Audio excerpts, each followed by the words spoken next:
I do want to go on and ask about a couple of other things. Sure. Yeah. One of the hot button issues is this sonogram bill. Yes. And you were accused by some people of being not pro-life, but you have a long record that you're against abortions, except in the cases of rape, incest, and the life of the mother, which probably reflects a large majority of the American public. Interestingly, the Senate bill does provide exemptions on the sonogram bill for that, but the House that you preside over is much more conservative, doesn't have any exemptions. How do you work in this kind of a situation? I try to remain focused on those principles of being a fair arbiter of the rules, and of letting the will of the House prevail. That's why the members who may not match up with me on the ideology chart still support me as Speaker. That goes for people way to the left of me and people to the right of me. So in a way, the people of your district are losing a voice. Well, not really. I don't think that's correct. I think it's a real privilege to be in this position. I don't think there's an instance where District 121 has suffered because I'm where I am. No. Sometimes the help is subtle, but I think on matters like the sonogram bill, and by the way, I'm not the author of that bill. Sid Miller is the author of that bill, and he did a very good job of laying it out. The opposition to it was very civil in their debate. I was proud of the House, even if that bill wasn't line by line the one that I would have authored. Now there are a couple of senators who, I mean, they've got a bare 2/3 that by their rules they need to have. They've got the bare vote on that, and there are a couple of senators who say they can't go for it if it doesn't include those exemptions. What's your sense of the House? How's this going to play out? Now you do get to point who goes on the conference committee, don't you? Yes, when we get to that point. This is an example, though, the first of many, I'm sure, where House bills and Senate bills are going to be crossing themselves in the Capitol. And there's a long way to go and a lot of negotiations to occur on this bill and many others. There's, the governor the other day, as I mentioned, did that statement about not being responsible for firing of teachers.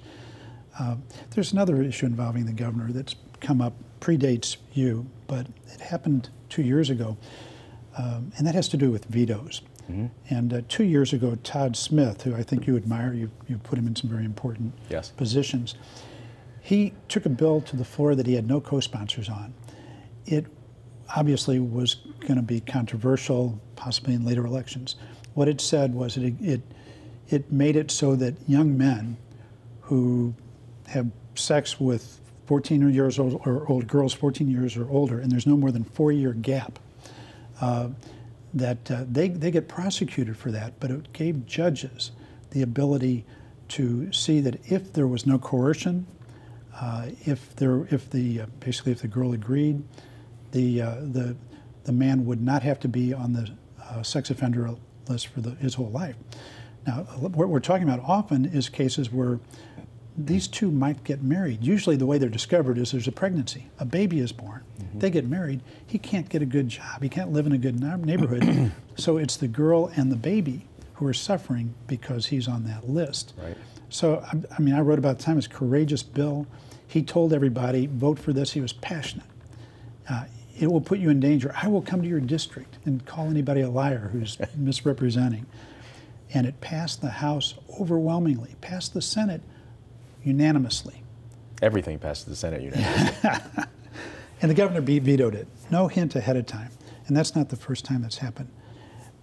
Do you understand what that's about? Why no communication? And have you talked with them about that? Because there are a lot of these votes that people wouldn't, a courageous vote, people wouldn't take if they knew the governor was going to veto it anyway. Well, it also has passed the House, I believe, the last several sessions, a bill to allow the House to override a governor's veto even after the deadlines that are in place now.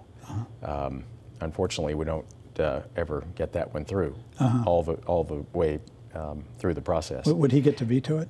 I assume so. Yeah, it's a problem. But or maybe it's maybe was it a constitutional amendment? I'm trying to recall. But the power of the governor really rests in the veto pen. Veto and appointments. And appointments. That's it, yeah. So I don't think any governor would want that taken away from him. Now, if It also is built into our Constitution, and today, Friday, is the bill filing deadline.